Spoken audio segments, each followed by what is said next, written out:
बाबा साहब ने संविधान लिखा, संविधान बहुत अच्छा है, दुनिया का सबसे बड़ा संविधान है, संविधान ये है, संविधान वो है, बस ऊपरी ऊपरी बातें बताई जाती थी संविधान की। संविधान के अंदर नहीं ले जाता था कोई आपको।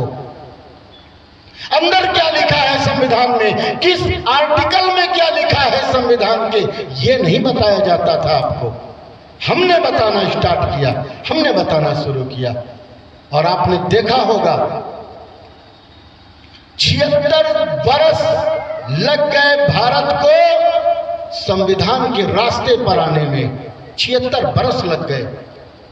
आपको याद होगा, बुजुर्ग हमारे बैठे हैं, आपको याद होगा, आप मुझे बताइए कि क्या आपने कभी संविधान के नाम पर वोट किया है?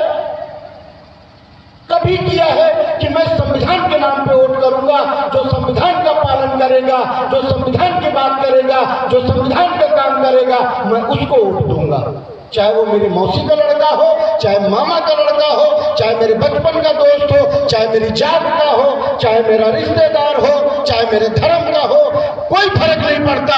अगर वो संविधानवादी नहीं है, संविधान का जानने वाला नहीं है, संविधान को मानने वाला नहीं है, तो मैं उस उम्मीदवार को अपना वोट नहीं दूंगा।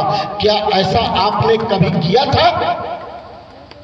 लेकिन पहली बार आपको याद होगा 2024 का चुनाव आपने संविधान के नाम से लड़ा था। 2024 का लोकसभा का चुनाव आपने संविधान के नाम से लड़ा था। हमारी जितनी विपक्ष की पार्टियां हैं, चाहे वो कांग्रेस हो, चाहे वो सपा हो, बसपा हो, या तमाम जो विपक्ष की पार्टियां हैं, सभी ने संविधान को पकड़ा था, तब उनकी स्थिति इस लायक बन पाई। साथियों, मैं आपसे आग्रह ये करना चाहूंगा कि अगर संविधान नहीं तो आप नहीं, हम नहीं। संविधान है तो आपके अधिकार हैं, आपकी शान है, शौकत है, आपके तन पे कपड़े हैं, आपके पास शिक्षा है, आपके नीचे कुर्सी है, आप तमाम पदों पर अपनी योग्यता के अनुसार तमाम पदों को हासिल कर सकते हैं, अगर संविधान है तो। अगर संविधान नहीं तो आप चपरासी नहीं बन सकते हैं। चपरासी, डीएम कलेक्टर बनने का ख्वाब देखना नहीं, ख्वाब तक नहीं देख पाएंगे आप। चपरासी नहीं बन पाएंगे।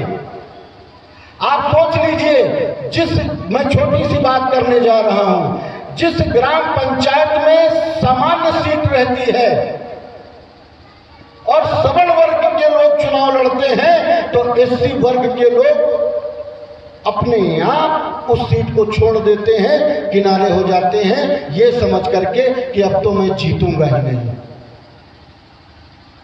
आज ये हालत है आपकी। आप सोचिए, अगर संविधान ना हो, आपको वोट देने की पावर ना हो, अधिकार ना हो, तब क्या हाल होगा। जब तक संविधान है इस देश में, तभी तक आपके अधिकार जिंदा हैं, तभी तक आप शान से जीवन जी सकते हैं। और ये सब किसकी बदौलत है और किसके लिए है? संविधान भारत के लोगों के द्वारा लिखा गया। संविधान का पहला वर्ड है हम भारत के लोग। यहां से शुरुआत होती है संविधान की, संविधान के उद्देशिका की। उद्देशिका क्या होती है? किसी भी किताब की जो प्रस्तावना होती है, जो उद्देशिका होती है, उस किताब का निचोड़ होता है।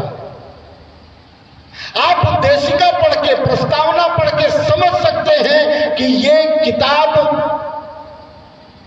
किस लिए लिखी गई है, इसमें क्या क्या चीजें होंगी।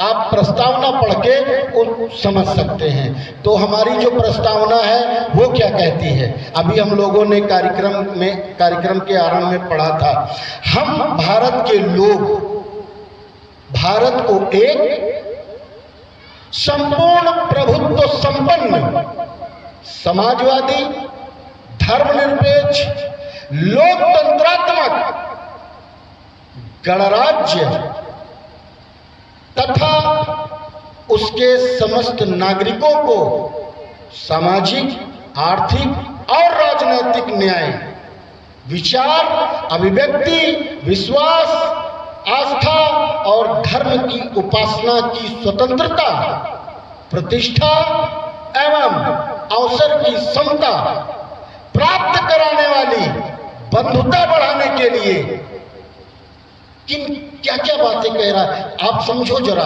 एक एक शब्द को समझो।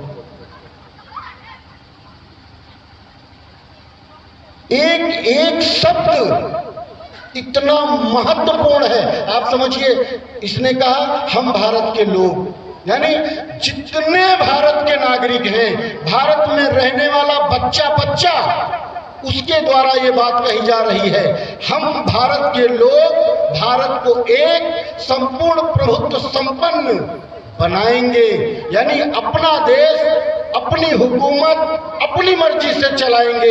ये कह रही है ये शब्द, ये बातें कह रही है। और उसके बाद भी बड़ा दिल देखिए, तथा उसके समस्त नागरिकों को, दो बातें कही, हम भारत के लोग तथा उसके समस्त नागरिकों को, यानी हम भारत के लोगों ने जो संविधान बनाया वो केवल अपने लिए नहीं बनाया। इस देश में अगर अन्य देश का भी कोई नागरिक रहने के लिए आएगा और वो नागरिकता लेगा इस देश की, तो ये जो चीजें हम प्राप्त कर रहे हैं अपने लिए, ये उसको भी मिलेंगी। उसके साथ भी किसी प्रकार का कोई भेदभाव नहीं किया जाएगा, समानता का व्यवहार किया जाएगा। न्याय किन किन चीजों पे मिला? सामाजिक, आर्थिक और राजनीतिक न्याय। सामाजिक यानी हर मामले में आपको बराबरी मिलेगी, किसी भी तरीके से आपके साथ कोई भेदभाव नहीं किया जाएगा। आप जहां जिस आपको प्यास लगी है, किसी भी कुएं में, नल में, कहीं भी आप पानी पी सकते हैं, आपको कोई नहीं रोक सकता। आपको बैठना है, आप कुर्सी पे बैठिए, चारपाई पे बैठिए। आपको भूख लगी है, किसी होटल में जाइए, खाना खाइए। आप यानी जो भी कुछ करना चाहते हैं वो करिए आप, आपके साथ कोई भेदभाव नहीं किया जाएगा। सामाजिक बराबरी इसको कहते हैं। फिर आर्थिक, यानी आप जो भी कुछ व्यवसाय करना चाहें, नौकरी करना चाहें, आप जो भी कुछ करना चाहें,